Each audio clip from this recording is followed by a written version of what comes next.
2008. So actually, going back to the 70s and 80s, when Ralph Merkle first discovered the Merkle trees, a technology by which he hashed together and proved the chronological ascendancy or the sequential order of transactions, which was one of the first building blocks to be discovered, which went on to become a critical ingredient in cryptography. And then came, after the Merkle trees, something called the Byzantine consensus problem, which was also solved in the 80s.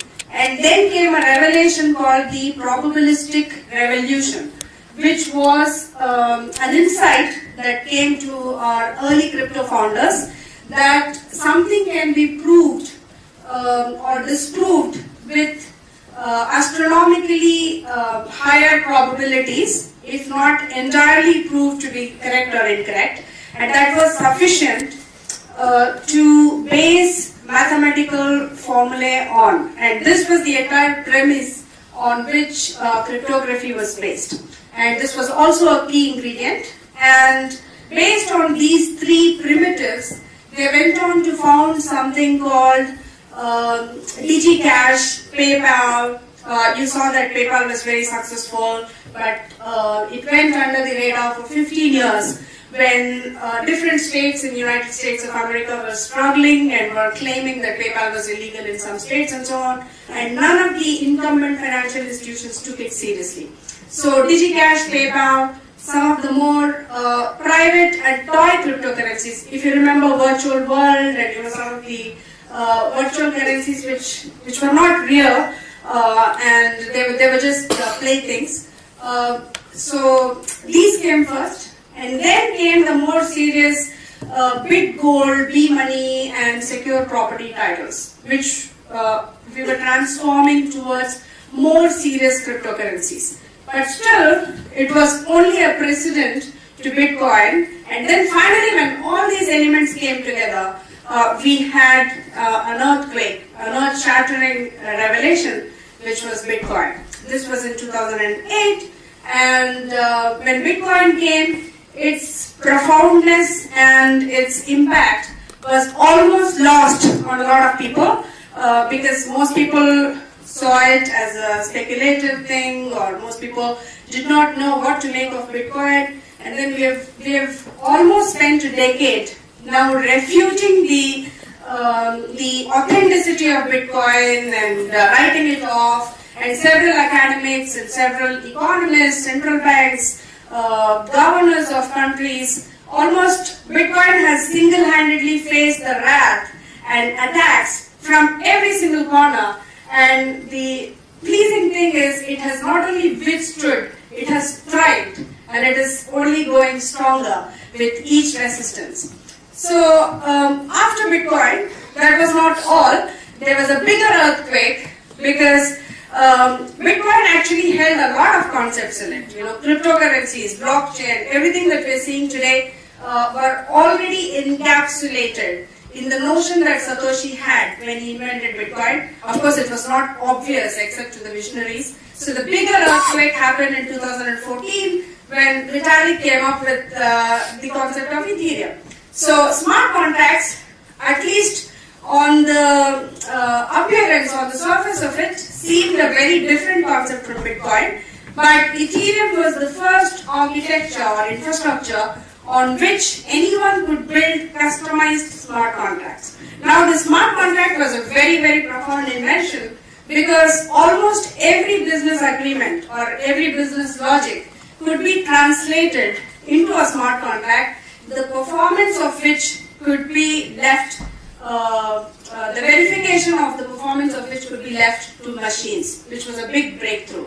This was not a novel idea, it was already there enmeshed in the Bitcoin concept, but it took the genius of Vitalik to take it aside and say, hey, let's take it to the masses because computing is a much more generalized mass application than Bitcoin itself.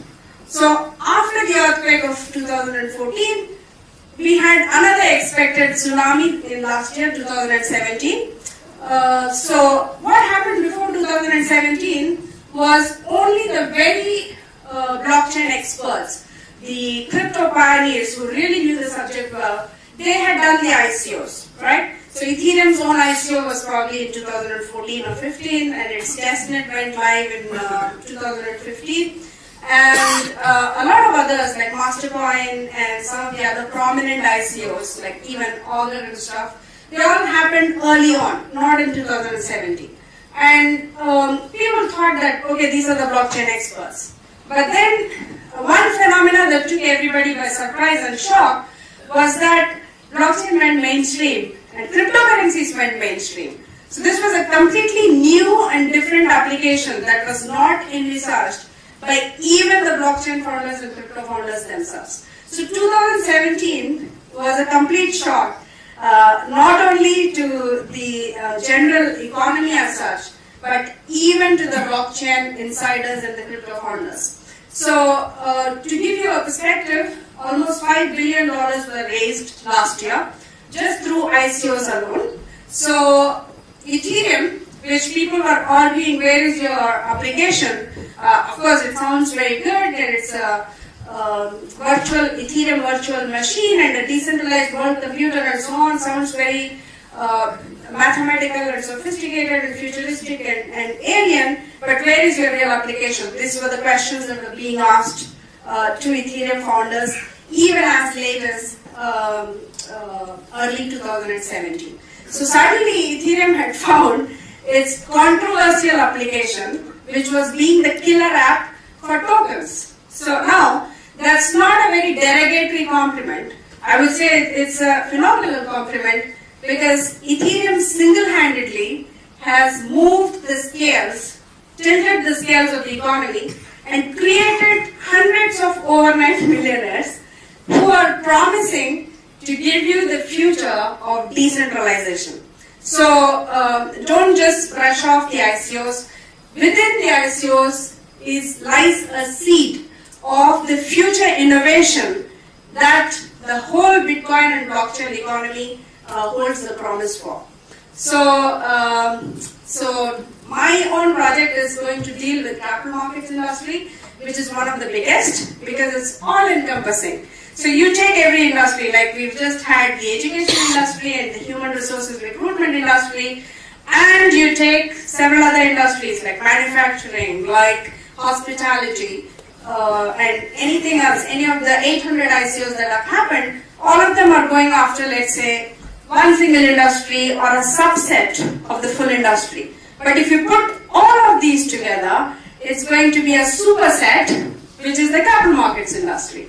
So if you want to have a sweeping mass transformation or re-architecting of the financial services, then you can't do better than attacking the capital markets or the securities industry, which comprises every single financial security like stocks, like bonds, like options, futures, sophisticated derivatives and so on. We're sitting right now in a business school, London Business School. I myself am an alum of Wharton Business School, which is the mecca for finance. So once blockchain hits this industry, from the very basics of how to raise capital through IPOs to a very sophisticated phase where you are even dealing with derivatives or asset management or venture capital and private equity and so on, then blockchain has hit everything. I mean, it has not left anything untouched.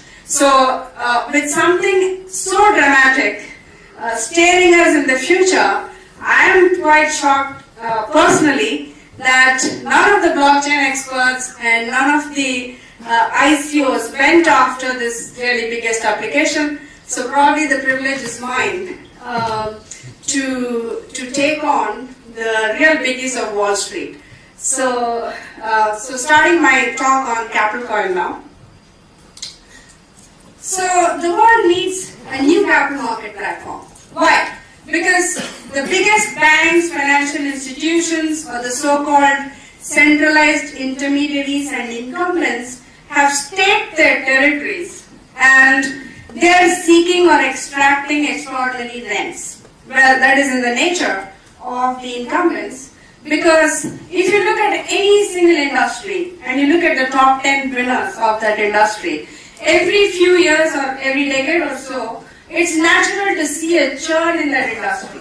But not so with financial services. When is the last time you saw that the top 10 bank has stopped being a top 10 bank? Of course, we saw that in 2008 with Lehman going out of memories and stuff, but that's a very rare phenomenon, right? So you usually don't have any churn and you don't see a change in the names of winners in that industry, banking and financial sector, because they have systematically avoided and eliminated any competition and anything that threatens their status quo. They have only strengthened the entry barriers, and they have made sure that whatever happens, even small innovations like the plastic cards, the debit cards, the Visas and MasterCard, they are owned by banks, right? So even when SWIFT came, which is a messaging protocol, SWIFT is owned by banks. So whatever innovation happens, whatever modicum innovation happens in banking, they make sure it remains within banking and no innovation happens outside, and once it starts becoming successful, they make sure that it is majorly owned by the banks. Of course, PayPal was an exception because PayPal was a fintech thing, and a lot of fintech companies started to disrupt banking in the last decade, which escaped the attention of banks, which is to the benefit of humanity. But even so, the fintech has failed actually to disrupt banking because banks are their clients. So fintech has become friendlier and they have put banks on their backside, while fintech becomes the customer interface. They have still continued to use banks to provide the balance sheet aspect. So banks really are not threatened by the fintech wave, even though it carried the potential of completely disrupting banks.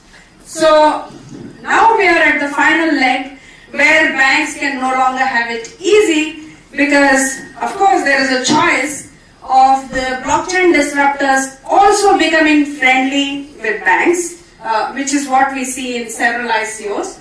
But there will be some innovators like me who will refuse to compromise and who will say, we want to go the full hog. Let's do it the democratic way. We don't need friendship of banks. We've been friendly enough with banks. To give you a perspective of what is the world's money, so you see that Bitcoin is around half of all cryptocurrencies, and Bill Gates' net worth itself is, it seems measly now in comparison, mere $50 billion. And Bill Gates is the messiah of technology. He is the very first genius who transformed the IT industry. And then all cryptocurrencies are hovering around almost $1 trillion. We have come a long way from cryptocurrencies with just $50 billion or so, even at the beginning of this year.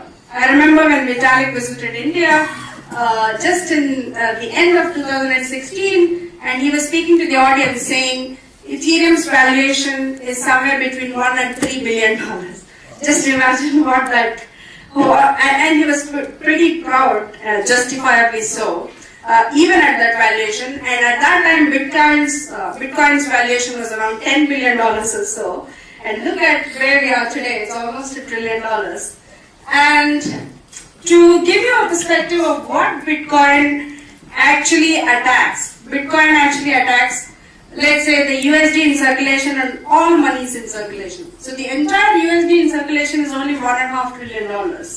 And the entire money in circulation is, I don't know. So that's the capital markets actually. No, at the top, all money is 83. Okay, all money is 83. So actually the stock markets itself is around 84, 85, so all money may be a little bit more.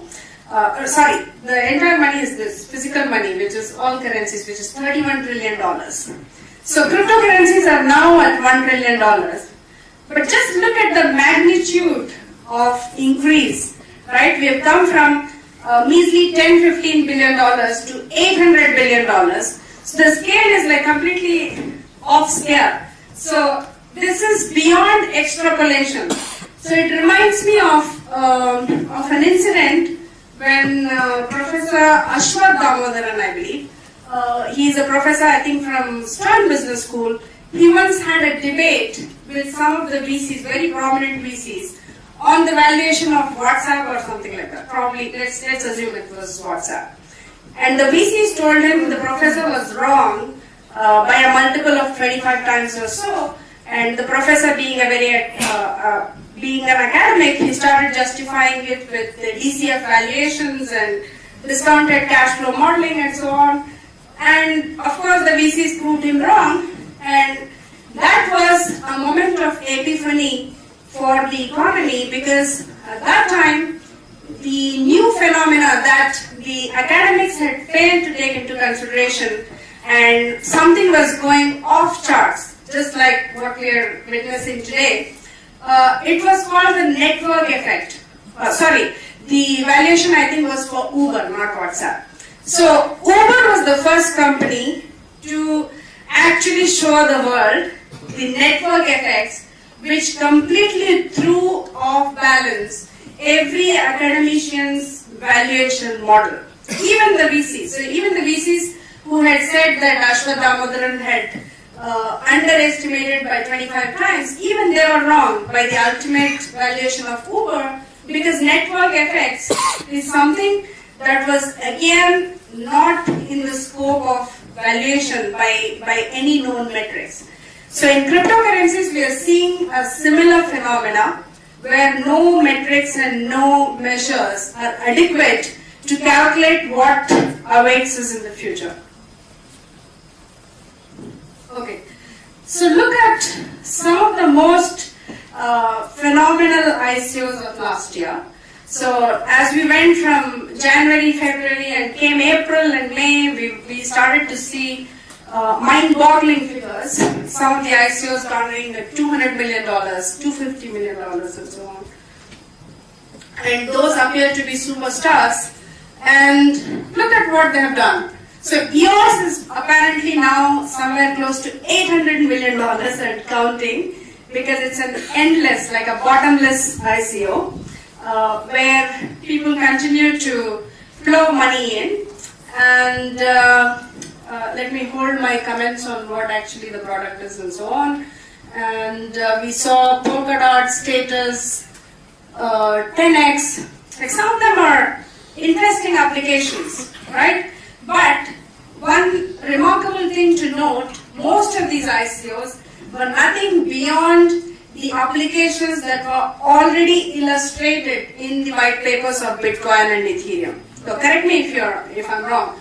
So some of them are very interesting, like distributed storage and distributed computing and so on, which the world had not witnessed before. So we had a lot of interesting ICOs, but these applications or use cases were already imagined, envisioned, and even described in detail in the Bitcoin and Ethereum white papers.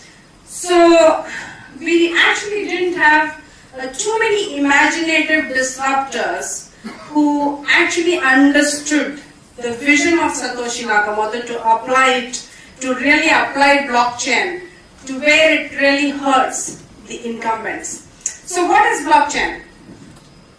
Can I take a detour and ask you what is blockchain? Like, very pithy, if you can give me concise answers.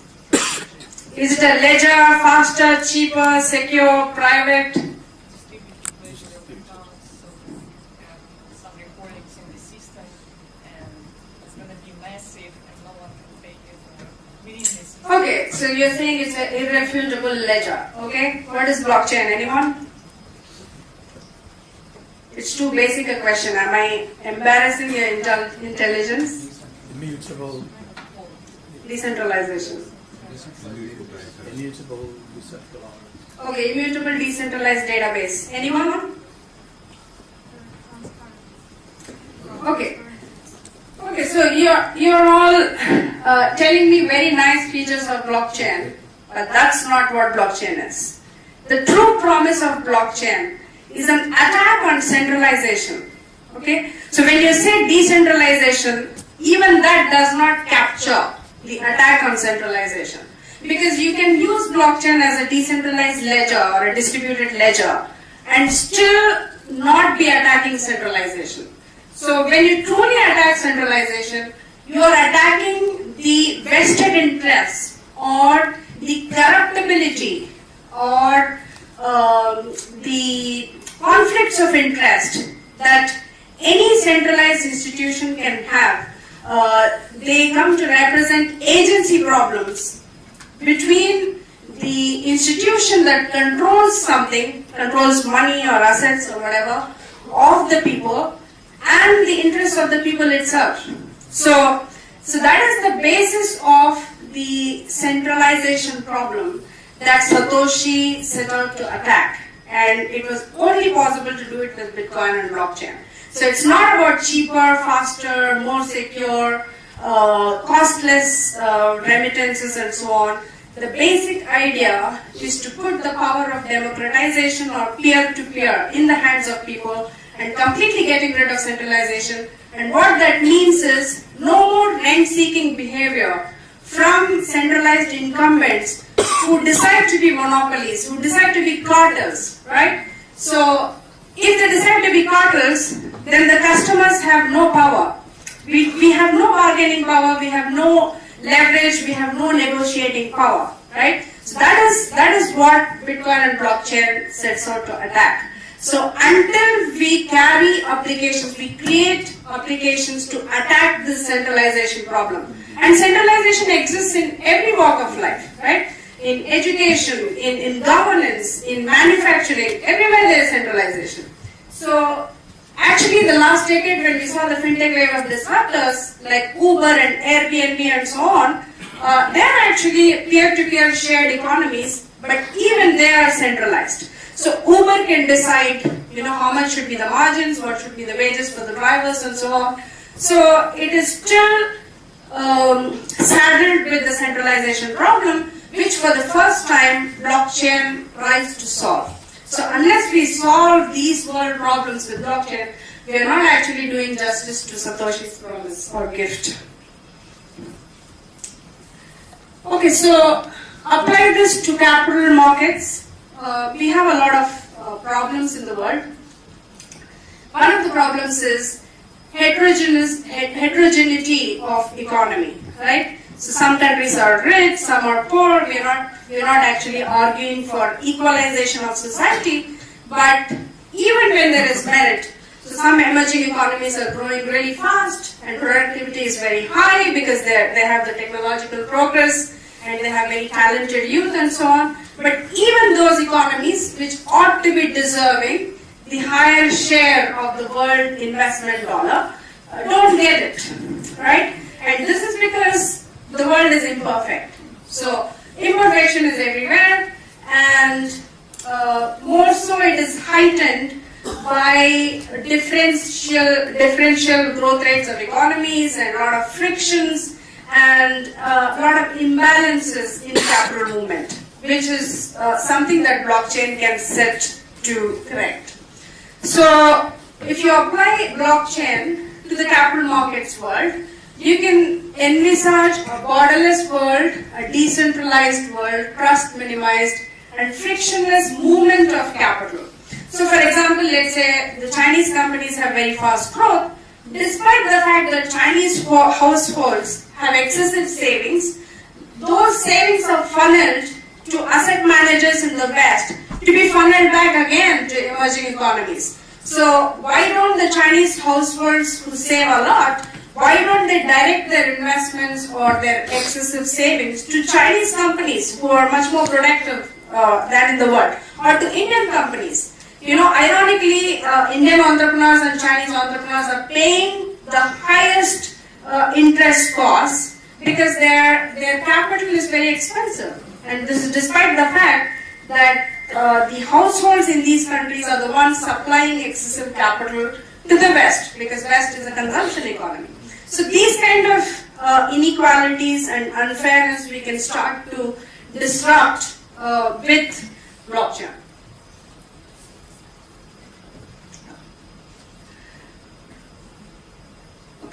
So I came up with this theory of opacity. So if you look at very complex industries, they are all characterized by a very high degree of opacity, which is the opposite of transparency. So the more the number of intermediaries there are in any industry, the more they can extract value, and by being middlemen, they can take surplus away both from buyers and sellers. So the solution is to cut down opacity to increase transparency, and that happens with the breakdown of middlemen through decentralization. So another big problem, whenever a company goes public, so in the history of human civilization, every single entrepreneur who has been successful, right from Ford, or probably Ford was not an entrepreneur, but the earliest entrepreneurs like the Rothschilds and to the latest entrepreneurs like Elon Musk and Zuckerberg and so on, their success has been singularly decided by their ability to raise capital from the public. Not from organic resources, but their ability to convince the public markets to invest in the company, because companies with high growth prospects always are strapped for internal cash, which is why they need resources from outside. And every single company, even the most successful like Google and Facebook and Apple, all of them have gone public through IPOs at some point of time. And even the most respected entrepreneurs like Steve Jobs, right, they are not exempt from this landmark event in their careers of having to go public. And even Zuckerberg and Jack Ma, they all deal with this issue or dilemma of how to go public, when to go public, and how to do it, because it's a very sophisticated and complex thing. And it's a very thought-intensive thing, because once you go public, there's a lot of disclosures and analyst expectations to be met and so on. So it's not an easy thing, even for the best of entrepreneurs. So now, take the case of the average SMEs or average company, like you and me, and we start becoming entrepreneurs. It's very challenging. Forget being equals of Steve Jobs and Zuckerberg. Even in our small, medium businesses, we struggle. And after a lot of struggle and challenges, once we reach the phase where we are ready to do an IPO, then we have to contend with dealing with an investment bank. We have to mandate them, and when we do the IPO, we have to give them 10% of proceeds, and that's a reality in the Western world. Every single company that goes public has to pay 7 to 10% in IPO proceeds to investment banks. I was just reading the headlines on Saudi Aramco. The biggest IPO in the history of the world is Saudi Aramco. It's an oil company, and they are raising several billions of dollars, and they are wondering where to do their IPO, because the global who is who of banks they are all quoting Saudi Aramco because they want to be on the league tables, because the fees could be as high as $1 billion, right? So if you look at the effort of doing an IPO, it's not very different whether you're doing a $1 trillion IPO or a $100 million IPO or a $5 million IPO, because the process is the same. And now, of course, everything is automated and electronic, and you have the investor database, you have these hedge fund clients and so on. So banks have it easy because technology has improved. So banks actually don't have to call up anyone or go on the streets, to do roadshows and mobilize these investors. Technology does it for them. But the companies and the entrepreneurs are not really reaping the benefits. So if you, as today's generation entrepreneur, decide that you want to do an IPO on your own, without a bank, you can do it. Even without blockchain, you can do it. You don't even need smart contracts and blockchain for it. You just need to know how it is done, right? Now, this part would be very intimidating for you, right? Just like all of you are excited by ICOs, you all think they are sexy and you want to do it, but it's intimidating, right? So you just can't get up and say, let's do an ICO tomorrow. So same thing for an IPO. If you want to do the IPO yourself, without the safety net of a bank backing you, it's very difficult. Even if you know the process, even if I told you, hey, bank is not doing anything more complex than what you're capable of, do it, you're going to be shy about doing it. And that is because you don't know what goes on in banking, and that is because, I don't know, what are the reasons why you don't do it. Some companies have tried to do it, but if each company tries to do it, tries to build an electronic platform to reach out to investors and tries to get the investors lined up and so on, it takes a lot of effort. So some companies might be courageous enough to do it and some might not. But if there was a common platform that existed, which is already doing this for every company, and the platform is not an investment bank, but does all the functions of an investment bank, then would you do it? Or would you still want the brand of a Goldman Sachs and a Morgan Stanley?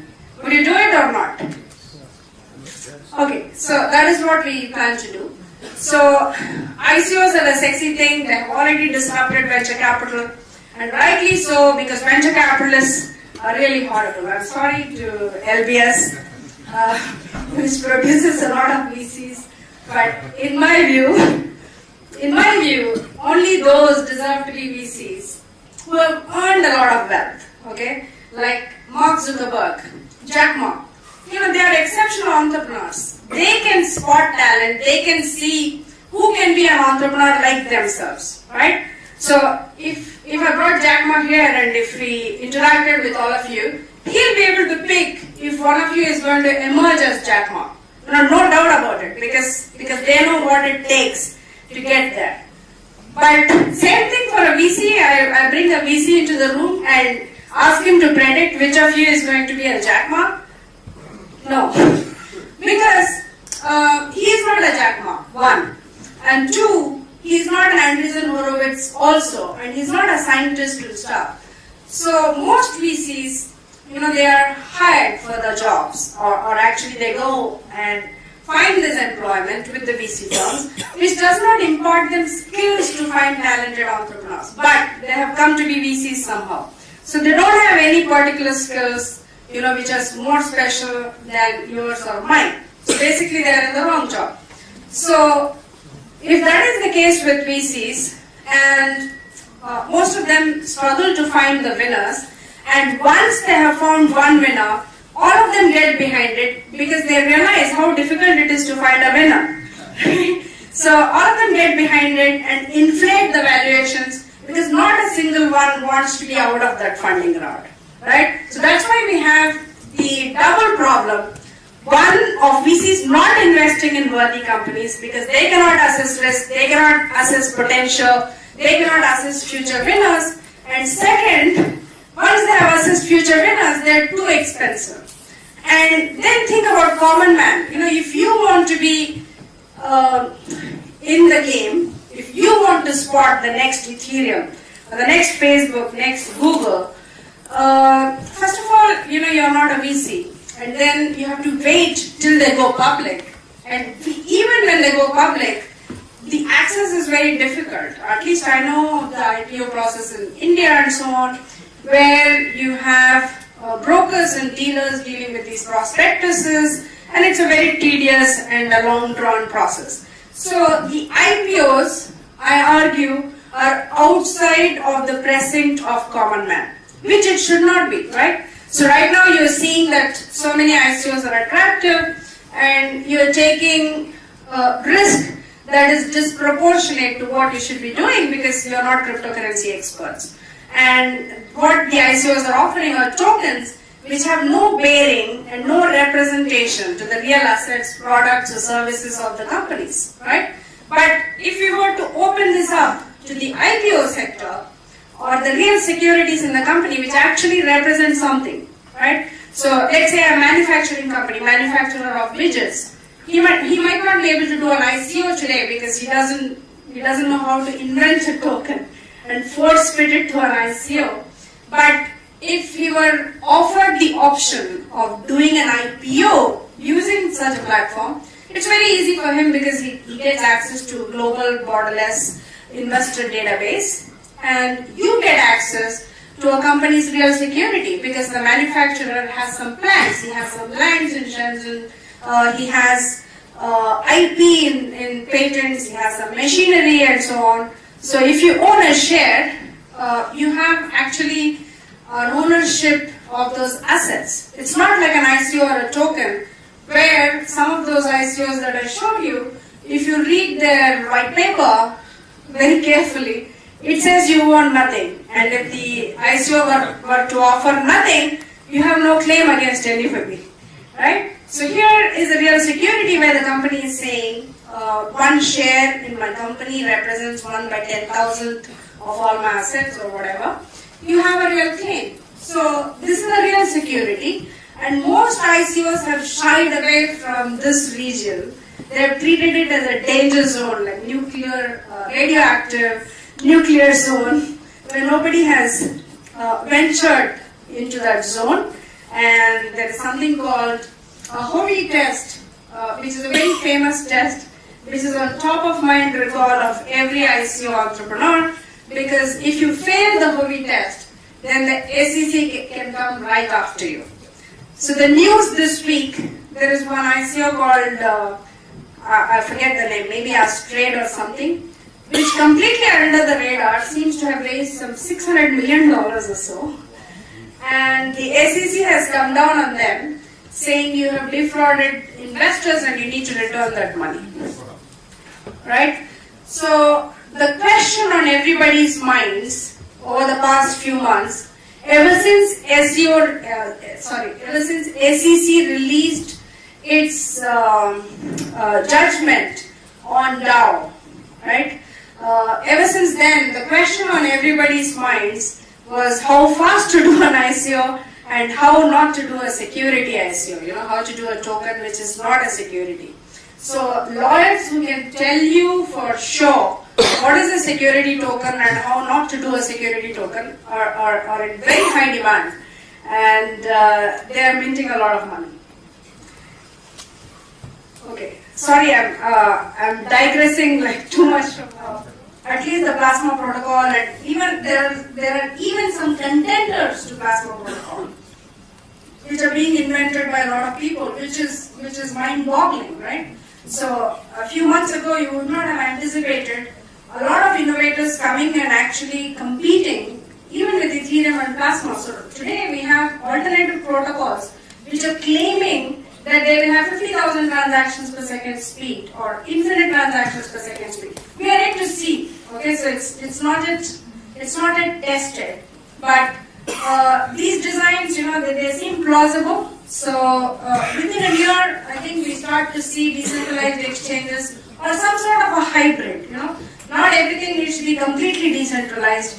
Now there is a combination. There is permutations and combinations of.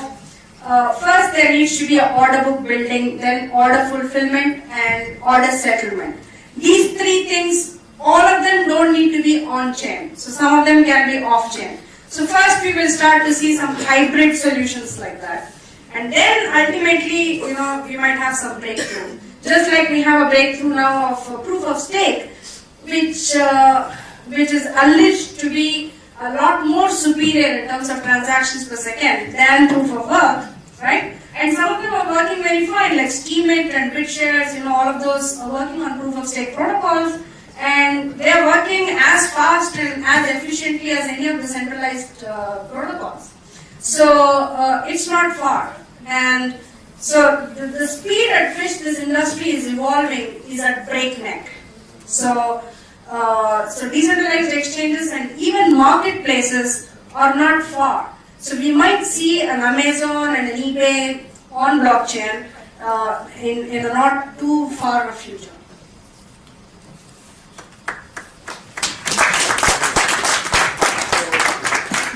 So that means people have heard me now. Ladies and gentlemen, thank you so much for attending, and thank you once again to Arifa and all the excellent speakers. I'm sure you'll agree it is a fabulous event. So can we hear a round of applause once again? Thank you.